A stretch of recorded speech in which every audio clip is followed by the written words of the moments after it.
Keep your radio dial right here. You're locked into the hottest news station on the planet. Hot 702.5 in FM sound. Blazing today's hip-hop, R&B, and pop music. Keeping your radio on fire. Bringing you the hottest, realest, riskiest talk shows live 24/7. Live on hot7025fm.com. It's your main man, 360 the Poet from the Morning Wood. And are you looking for the perfect drink? Well, you found it. Mimosa Royale is the perfect combination of California sparkling white wine and natural juice that is both tasty and refreshing. No artificial colors or flavors, no sugar added, and it's gluten-free. As the world's first ready-to-drink mimosa, Mimosa Royale is perfect for any occasion, day or night. You no longer have to drink 12 of those seltzers just to get that perfect buzz. At 8% alcohol, Mimosa Royale is the perfect drink to party with. Offered in a variety of flavors and sizes, you are bound to find a Mimosa Royale that you'll love. We have berry, mango, apple, and orange, with more flavors to come. Mimosa Royale is the most award-winning flavored wine that serves in bottles or cans. You can find them online at drinkmimosa.com or find them at your local liquor store. Ask for it by name. Mimosa Royale.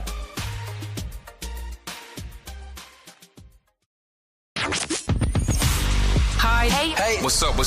All your favorite artists. Check it out. Say my name. DJ Khaled. This is Mila J. Bruno Mars. On hot7025fm.com. Hey, it's Icarice, and I'm here to tell you about Hotcast for Podcasting. We are a podcasting studio located in Las Vegas, Nevada, in the Hot 702.5 FM studios. You can book online at hot7025fm.com. Just click on Hotcast. You can book and find your times right there. Thank you for booking with Hotcast for Podcasting.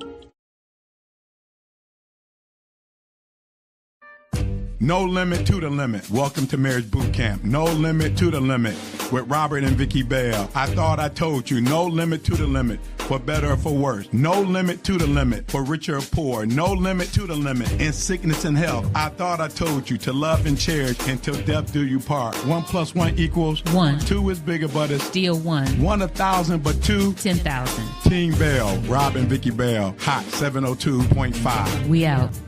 Welcome to Marriage Bootcamp with Vicky and Robert Bell on Hot 702.5 FM, Risky Radio. We live? Live. Good morning. I'm back in the building. It's so good to be back in the building. Welcome to Marriage Bootcamp with the Bells. Relax. Vicky is fine. Vicky, trust me, Vicky is in good hands. You know who I am. You know who I'm with. Trust me. Robert is in good hands. She is in good hands. Trust me. Thank y'all for shouting out. Thank y'all for calling. Thank y'all for texting. Vicky is fine. Lady Bell is fine. Welcome to Marriage Bootcamp with the Bells on this Saturday morning, October 4th, 2025. We down to 80-something days before the new year. My mind is running crazy. My mind is doing like 4,000 miles an hour today. It's so much to say. So much is going on. So much everything crazy. I mean, everything. This is going on. That is going on. Gotta sort through the stuff. As I've been saying from the beginning of the year, don't distract it. It's a lot going on. Don't get distracted. We good?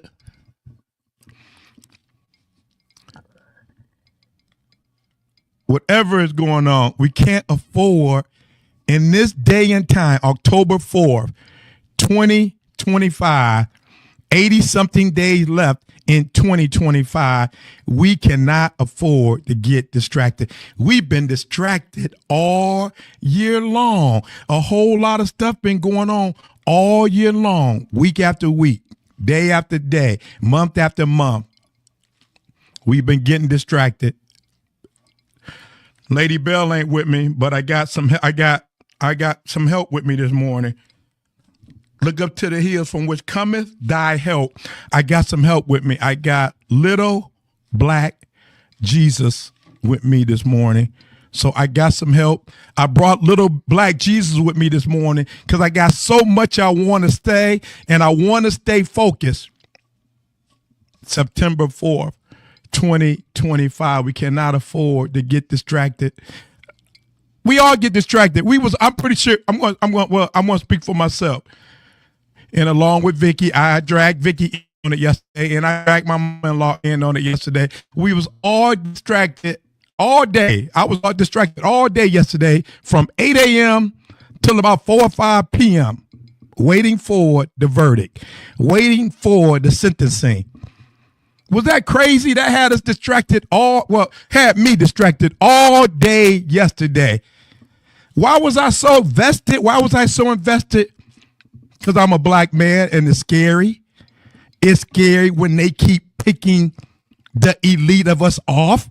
That's scary. If they can do that to P. Diddy, if they can do that to Puffy, if they can do that to Kales, if they can do that to Bill Cosby, if they can do that to O.J. Simpson, oops, that go left. If they can do that to him and all the rest of the elite of us, I'm in trouble. Have y'all realized the last few years, every year they choose one of us to put on the wall? Some of y'all might get that and some of y'all won't.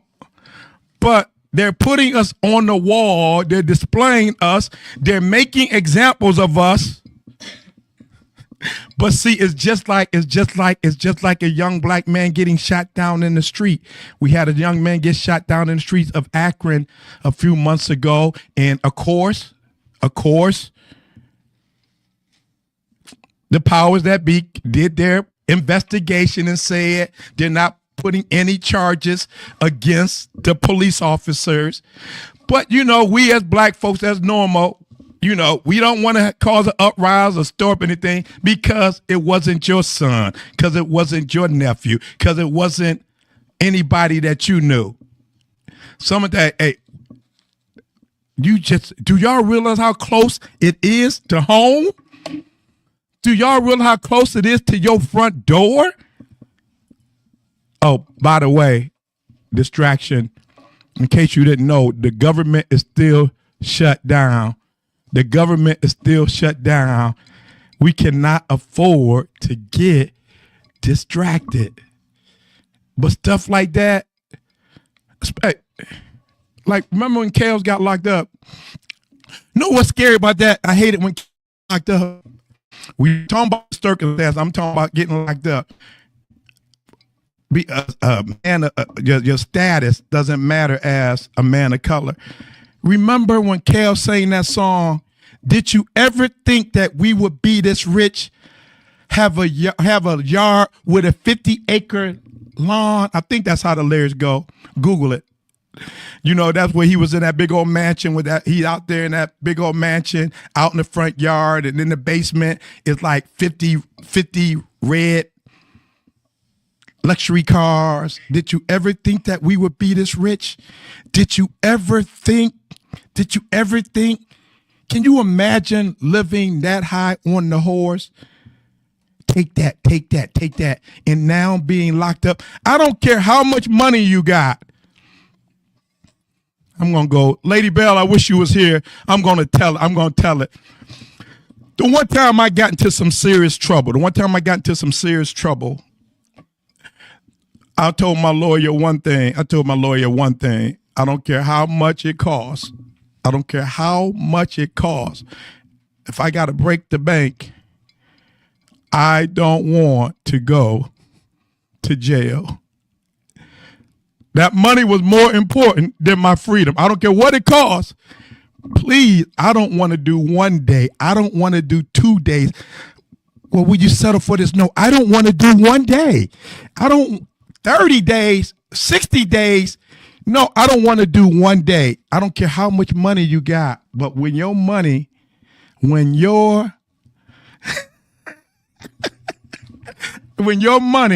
is taken, no matter how much money you got, when your freedom is taken away.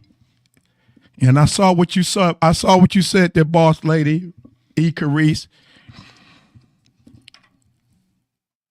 That's one another time, another day, because blessed be, we know how the story goes. It started from the top. You know, we're victims of the colonizers. They've been doing that. But that's another day in another story, because we can go there if you want to. But you know, I don't want. I don't like. I want to keep this show about marriage and love and happiness and all that. But we're so colonized. See, and the stuff that we get into. Remember when crimes was committed, and we'd be like, we was for show. It was a sniper that killed this person, or somebody attacked a school, or this can happen, or serial rapist, and we was for sure it was one of them. And then you get the news and they show the picture, and it's one of us. In the Bible, it was this dude. I was gonna talk about David, but you know, let me. I can hear Lady Bell telling me to stick to the subject. Stick to the subject here, September 4th, 2025. I gotta give a shout out. I got to give a shout out to my dude, Greg Cole. Happy birthday, my brother. Thank you, my brother. I met Greg. I always say the third grade. He said, no, we've been friends since the second grade. I would always say the third grade. He said, no, Bobby boy, we've been friends since the second grade. And I'm going to be getting into what's in your hand and men and all that. This dude has been solid with me since the second grade. How old are you in the second grade? 6, 7, 8?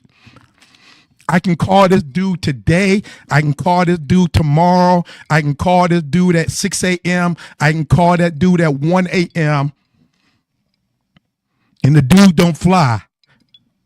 And if I tell the dude I need him tomorrow, he'll drive to Vegas in about 36 hours or less. That's what type of dude that dude is. Happy birthday, my brother. Thank you. Thank you for all the love. Always holding me down. I know. Hey, you hear people say, if ain't nobody else got me, that dude got me. Greg Cole, happy birthday, my brother. Since 6 years old, my God, man. Greg Cole, happy birthday, man. Welcome to the 60 Club. Welcome to the 60 Club. So, and since I'm talking about friendship, you know, it says, you know, always you talk about friendship.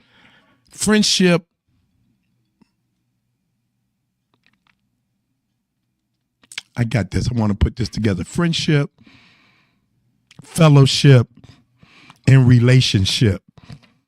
Friendship, fellowship, and relationship.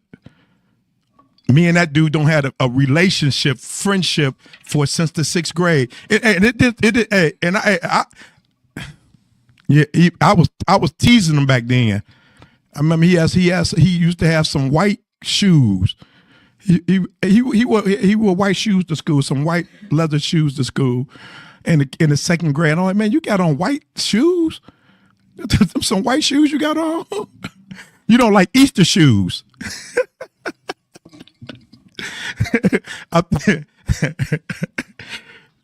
But so friendship, fellowship, and relationship.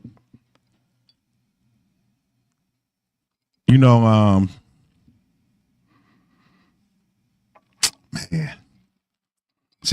I don't got on relationship now. My mind is doing 1,000 miles off. I'm gonna stick to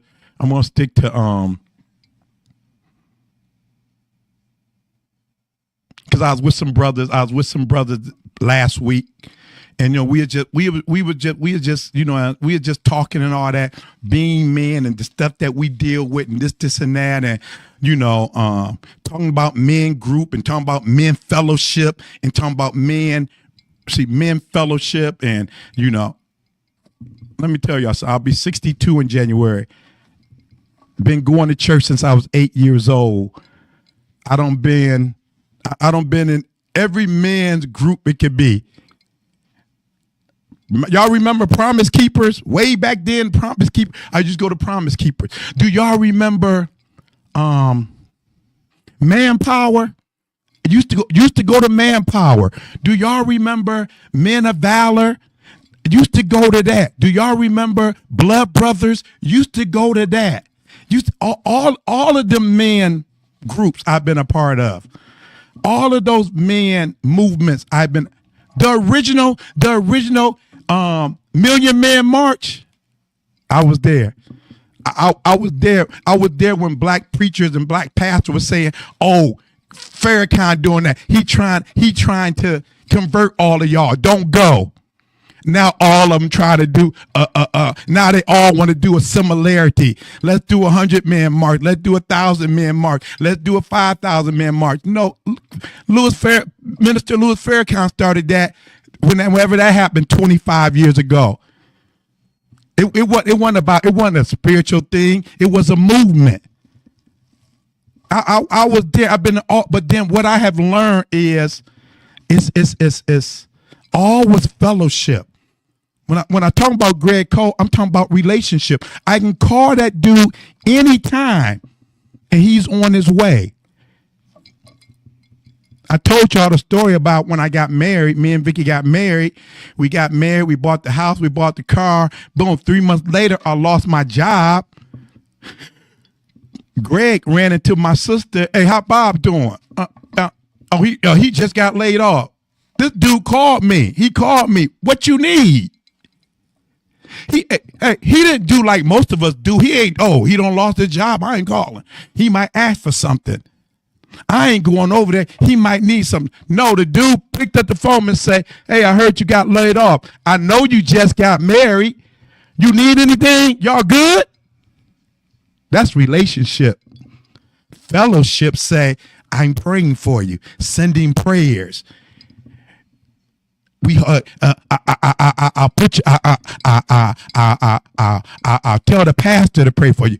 That's fellowship. No, I have learned the difference from fellowship and relationship over these years. Fellowship, watching the game, going to church, going to Manpower, going to Blood Brothers, going to Promise Keepers. You know how many brothers I went to Promise Keepers with? You know how many men I went to Blood Brothers with? You know how many men I went to Manpower with? And ask me how many of them dudes do I talk to today. You know what I mean? How we prayed together. "Oh, yes, I love you with the love of the Lord," and won't even speak to me today.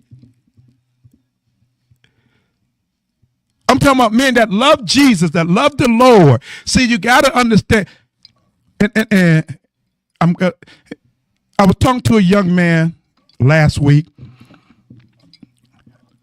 married a year, came out the streets. He's in the church now, and he saw my little black Jesus, and man, I gotta have one of those little black Jesus. I gotta have one. I'm going to get you one. So when I seen him later on that week, I gave him a black Jesus, and so I gave him the black Jesus. He was so happy. Him and his wife only been married. He came back to. I gave him the black Jesus. We sitting there. So he comes back. He was like, "You know why this black Jesus is important to me?" He said a year and a half ago, my mother had a vision of me with my friends, and 2 of them got killed and I didn't. And 2 of my friends got killed and I didn't. So I gave my life over to the Lord. I met my wife. We got married. We've been married a year. We go to this church, and this, and I said, great testimony, young man. I like that. He said, so, and we're over the youth ministry. Listen, young man, we're over the youth ministry. And I said, okay, so you only gave your life to the Lord a year and a half ago. You only been married a year. Now you going to this church and they made you the youth minister? No. Sit down, young man. If you want to go to church and you want to make your marriage better and you want your marriage to grow, no, you don't need to be. You just got saved. You just got delivered. You still got some. I think he told me they had both just turned 30. No, if you just came out of the streets. You need to be sitting down. You need to be sitting down. You and your wife need to be sitting down at whatever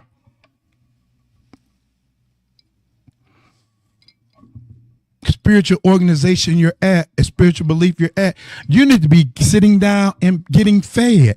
You need to be sitting down and getting fed some knowledge. You and your wife need to be sitting there and growing together. No, you don't come out the streets and then they throw you over the youth ministry just because you're. Well, how long you been going to the church? Oh, we was there a couple months and y'all was there a couple months and they just want somebody else to burn out. They just, they told us we was young. And I said, don't you know? I really didn't want to tell them this because I didn't want to discourage them. And I told them, I said,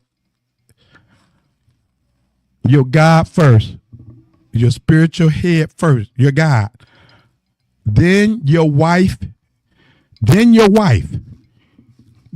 job, then the church, as far as youth ministry, deacon ministry, parking lot ministry. Don't let the church young man, you only been married a year. You don't even know your wife. You said y'all only known each other 2 years, so you barely know her. So how are you and her with no children, y'all youth ministers over a bunch of youth? No, y'all ain't nothing but babies yourself. Y'all know you got some street knowledge. I know you was in the streets. I know you can teach them some things. Go there. Do a session or two. But you being a young man and being a newlywed, no, you need to be ministering to your wife. Your wife needs to be ministering to you. Y'all need to be learning each other. But the church, and I'm talking about in general, whatever, they will burn you out. They will use you up, all in the name of serving the Lord in the church and all of that. Friendship, fellowship, relationship. Come on, Rob. Brothers need to get together. Come on, Rob. Let's do this. See, y'all remember when David, I mentioned this, I'll pick back up where I was the last time when I was here live. Remember when David went down there, Goliath was taunting the army of Israel. He taunting them. I like to use the Bible because we so colonized. I don't care. Every black person can relate to it. You don't heard the story of David and Goliath. You don't heard about Noah and the ark. You don't heard about Adam and Eve. You don't heard about Jonah and the well of the belly. So I know y'all can relate to that. So I gotta talk to y'all what y'all can relate to. Remember what the army of Israel was on one side and the Philistine was on the other side? Guess what? Manpower, power, promise keepers, blood brothers, all them men group. There they was standing there. Hey, this is the army of it. This said the army of Israel. The army of Israel. So whatever movement you is, what is y'all doing? They were just standing there, and they say every day Goliath would taunt them. Every day Goliath would come down and taunt them. Meanwhile, the army of Israel is standing there watching the football game. Why he bringing that up? Why Goliath bringing that up? We over here, we chilling. We know we the army, but ain't nobody coming down to deal with you, Goliath. We watching the football game, Goliath. We trying to see what the sentencing gonna be, Goliath. Cardi B and The other rapper girl, they arguing back and forth. We watching that. We seeing what the point spread is. Goliath, we ain't got time. We ain't got enough heart to come down there. We over here fellowshipping. Goliath, we don't want to deal with you. But we the army of Israel. See, they say, in the army, they're in the army, but they're standing around fellowshipping. Fellowship is we stand around talking, but we talking about nothing. Relationship is I'm hurting. Relationship is I lost my job. Can you help me? Relationship is me and Lady Bell ain't doing good right now. Can you help me? Fellowship is we blessed and highly favored. Fellowship is won't he do it? Fellowship is it's under the blood. Fellowship is I'm praying for you. Fellowship is blessed be. Fellowship is under his eye. No, I need some relationship. I need some relationship. So I need some relationship when I'm with my brothers, and if I'm crying, what's wrong, Rob? Dude, that's me. I told y'all, dude, man, you ask anybody who know me. I ain't got no problem with crying. I got to keep my heart soft. Some of y'all are so mad because you can't shed a tear. Some of y'all are so upset because you can't shed a tear. Some of y'all are so upset because I know that's what we were told. Don't cry. And that it ain't the man. And I grew up with 7 sisters. I grew up with 7 sisters. So you think that my sisters, they would look at me like, you crying again? to this day. To this day. Oh, y'all. My sister to this day. And like I said, I got 7 sisters, and 6 of them are older than me. So I was the little baby. I was the little baby brother. But you you want to make your heart soft, you better shed a tear or two. You better get some of that pain out of you. You better get some of that frustration out of you. You better get some of that bitterness out of you. After you're done shouting for the Raiders, after you're done shouting for the Browns, after you're done shouting for the Chiefs, after you're done shouting for the Lakers, you bet. I don't say. When that Mikael Parson got traded, I saw guys on the internet crying about him getting traded. I seen dudes busting up their TV over a football player. And you can't shed a tear for her, and you can't shed a tear for your marriage, and you can't shed a tear for your child. You can't shed a tear for you.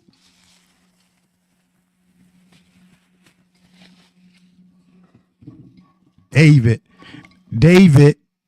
came and saw them standing around and seeing Goliath over there running his mouth. And David said, what's going on? What's going on? Saul, the king, the pastor, the leader, sitting there, blessed and highly favored. The king was there. The pastor was there. The leader was there. But nobody went to confront Goliath till David came. See, sometimes you got to be the little brother. Sometimes you got to be the dude with the big mouth. Sometimes don't get caught up in, ain't nobody else saying nothing. Ain't nobody else saying nothing. Just imagine if David wouldn't have showed up. I wonder how the story would have went. If David would have never showed up, how would the story have went then? Then after David confronted him, remember Saul tried to put his armor and his shield. Here, David, take my armor. Here, David, take my shield. Here, David, take my sword. David put all that stuff on and said, no, that don't work for me. That don't work for me. Remember I told y'all some 25 years ago, the Hurricane Katrina, and I'm catching hell at home with my kids and all that, and I got out my flags. I still got those flags to this day. David said, Saul, I don't need your junk. I got my own. What is in your hand? What is in your hand? I got this friend, and I told him I was going to say this. Year after year, for the last 15 years, he complains about the same thing. And I told him about 3 years ago, when the new year came in, and he started, I was like, I don't want to hear that. Don't tell me that story no more. You've been dealing with that and I know, hey, I know it's going to be a thorn in our side. But if you believe the Bible, it says his grace is sufficient. And if his grace ain't sufficient, when you've been dealing with something for so long, you should be able to handle it by now. Yeah, the scar is there. The wound is there, but you see it. But and sometimes when you press down on it, you can feel it. But I can't keep complaining about it year after year. Okay, you can complain about it. Fine, complain about it. But what are you doing about it? I think that was my confrontation was like, okay, you said you're talking about this, but what are you doing? And basically, the army of Israel was just standing there doing nothing. I'm pretty sure they was all suited and booted. They all had their armor. They all had their sword. They all had their shield. But nobody wanted to confront the issue. Nobody wanted to confront Goliath. And you can be I know they say, but you're not anointed. You don't know the word. David, the little shepherd boy, came along. You can be the little dude in the back. Remember that other dude, Naaman? Naaman was covered with leprosy. A lot of y'all, I know this story ain't been told much, so go to 2 Kings. I think it's 2 Kings, either 1st or 2 Kings. But it was a general named Naaman. He was covered, a great general, but he was covered with leprosy. And conquering all the nations, but he couldn't get cured of this leprosy. So the little maid told the wife he can be healed of that if he goes sees the prophet.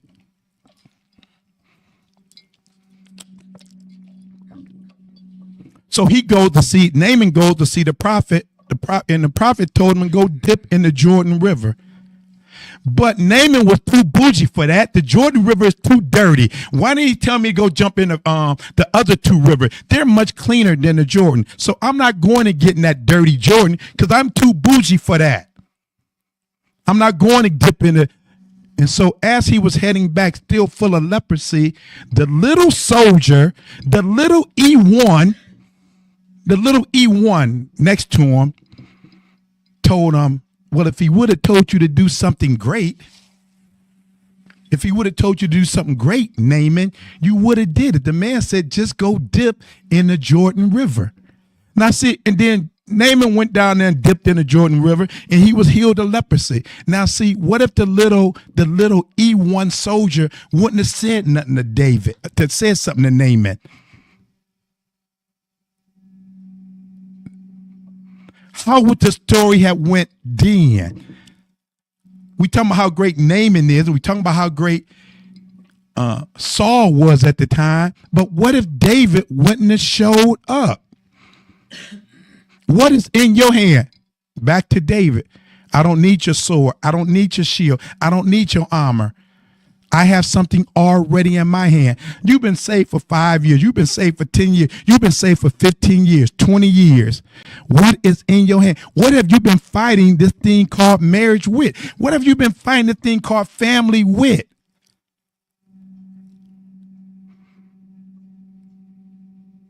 What have you been fighting it with? You can't wait until Sunday. You think you're going to make it through this thing called life and marriage with any sense of peace with just going to church on a Sunday morning and getting 1 hour? 1 hour? They don't cut you down to 1 hour. When me and Robert first started when me and Robert first started going to church some 30 years ago, we would be in church from 9 o'clock in the morning to about 1. Go to, you know how the church would go to dinner and then we would be back at church at 5 till about 7 or 8 o'clock. Now they had condensed you down to 1 hour, and you think just 1 hour of church is going to make your marriage better? She don't want to shut up. You waiting until Sunday. She don't want to be quiet. You waiting until Sunday. She don't want to submit because you waiting until Sunday. She need a word and she got to wait till Sunday. She need a prayer and she got to wait until Sunday. No, you got to be like David. David told Saul, no, I don't want that. And I like in one scripture it said, David reached his hand down into his bag. That's the King James Version. Oh man, do I got that? King James Version.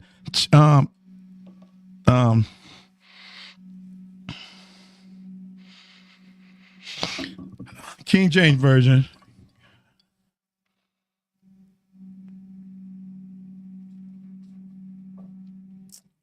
Oh man, I don't forgot the chapter that quick. I didn't write it down. Pull that up, King. David confronts Saul. David confront Goliath. Man, why is it drawing blank? I don't read it all week. Chapter 6, verse 6 through 11. But in the King James Version, but I like in the King James Version, it said David reached his hand into his bag. Everybody trying to get a bag. Everybody want a bag, but David reached his hand down into his bag and pulled out a stone. Everybody you trying to get a bag of everything else. You trying to get a bag of everything else. David had reached down in his bag to grab a stone. What is in your hand? What is in your bag? What is in your bag? We all trying to get the bag. Little young lady told me, hey, you think I'm leaving here today without telling the story of the little 7-year-old girl that confronted me? The little 7-year-old girl that confronted me, and she sat there and looked at me and said, "Sir, are you rich?" Sir, you rich. I'm rich.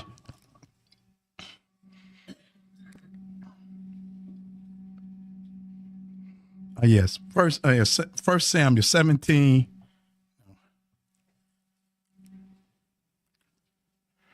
Oh yeah, I'm getting my scriptures mixed up. So yeah, 1 Samuel 17:49. And David put his hand in his bag and took hence a stone and slung it. And David put his hand. What are you putting your hand in? What's in your bag? Now, what was I saying?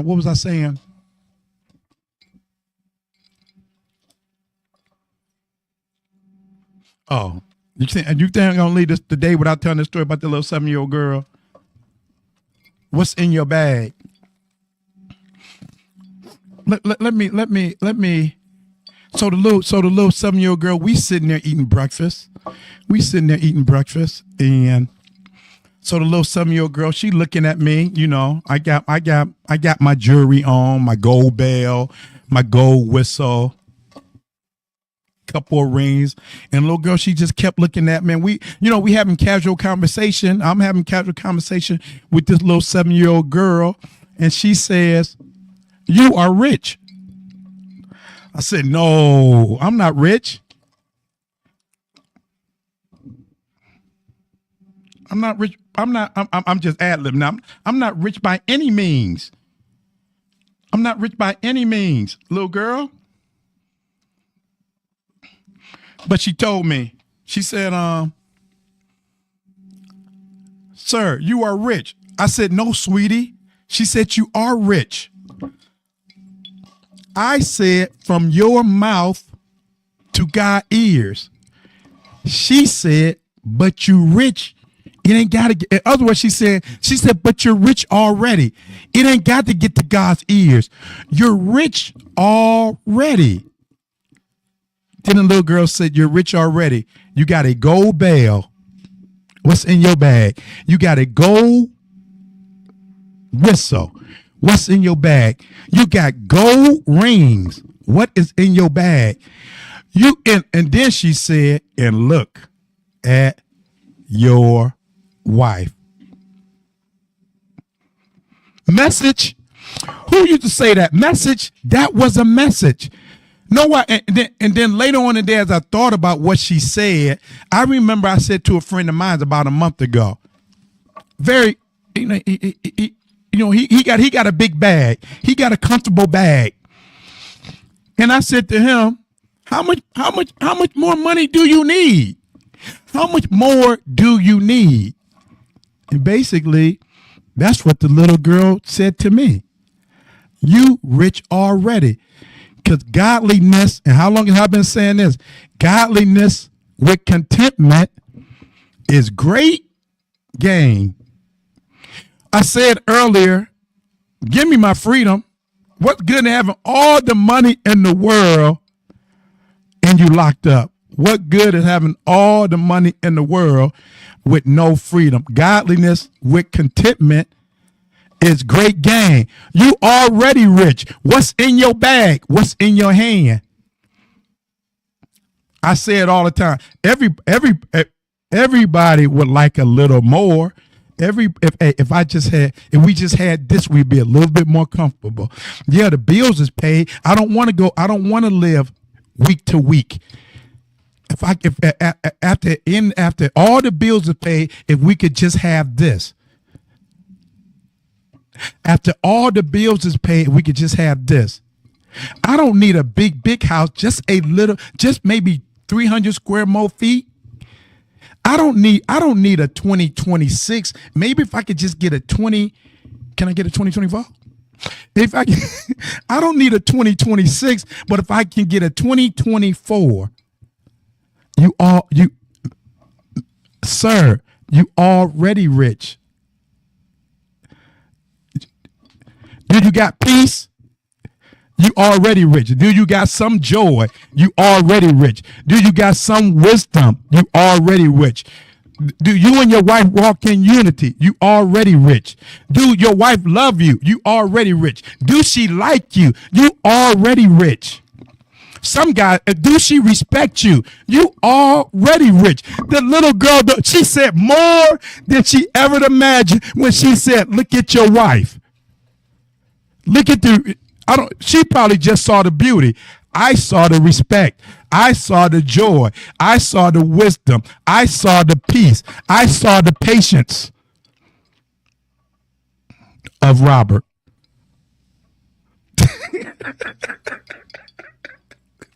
I know you're going to give me. Praise be under his eye.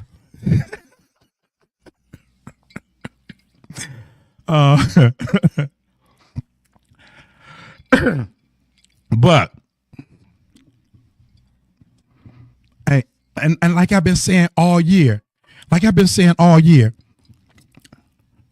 and I say even more today, it's getting rough out here. It's getting crazy out, and it's getting crazier. What's in your bag? Have fun.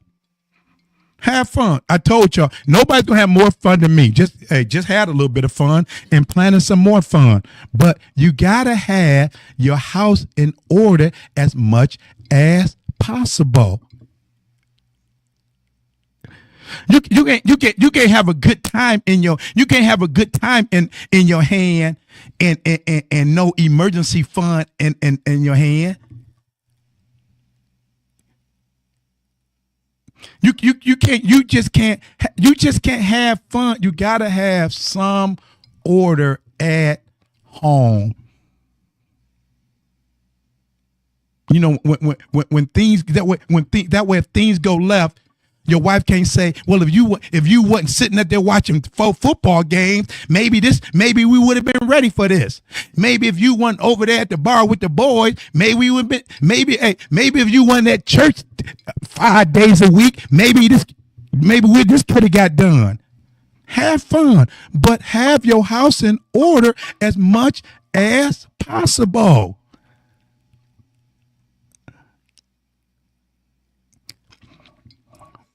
What was we looking at the other day? Oh, we were looking at, I was sitting up there looking at TikTok, and the episode of Pop the Balloon came up. And so, whatever, 8, 9, whatever, 10 guys. So none of the guys popped the balloon. She was a little cutie pie. So the girl said, told the girl to pop 2 balloons. So she popped 2 balloons. So she go to this one guy. I wish Lady Bell was here. So the girl go to this one guy and she pops his balloon. And she said, well, why did you pop his balloon? Well, he too flashy. He got all that jewelry on and he dressed all like that and he too flashy, and, at this point in my life, it's all right to be flashy, but this point in my life, that draws too much attention and you got all that jewelry on and this and that and you showboating and we out somewhere, you're going to become a target and then you become a target, I'm a target and then, I just feel unsafe. And somebody was like, yeah, I understand that. Being with flashy. But I love my man answer. He was like, this is me. Yeah, hey, I'm this is what I got. I'm gonna wear what I got. He was like, but you gotta understand, if it don't make no difference if you flashy or not. If you a target, you a target. What you got to be concerned about, I got you. You're protected. You ain't got to worry about if somebody gonna run up on us. I got you. If anybody try to get us, I got you. You protected. If I'm flashy or not, girl, you might be with the dude that ain't flashy, and somebody roll up on you, and you got to protect him. You ever seen one of them situations where you see a situation, and then the dude don't say nothing, and then you overhear the wife or girlfriend say, "Why ain't you say nothing? Why you let him do that to me? Why you let him punk you?" No, if I'm flashy or not, if somebody roll up on us between me and little black Jesus, we got you. But the government is shut down. They in Memphis. I don't know if the story true or not, but they said they raided an apartment building somewhere. They parachuted in or something, or not parachuted in, but when they zip line down off the helicopter into the building, they zip line, and I saw pictures of them had babies handcuffed. But I know because it ain't at your door. It's at your door. It's at your door. If they can do that to the elite of us, I'm in trouble. You in trouble. No man. Remember they told her, be bigger, be stronger, be smarter, get your education, do this. You gotta do more. Do y'all see the idiot in the White House and all his memes? Did you see the dude, the Secretary of Defense dog all of the generals? This is comical. While we worried about Puffy got to do 3 years. Don't trust me. I be getting caught up too. But then after you get done getting caught up, did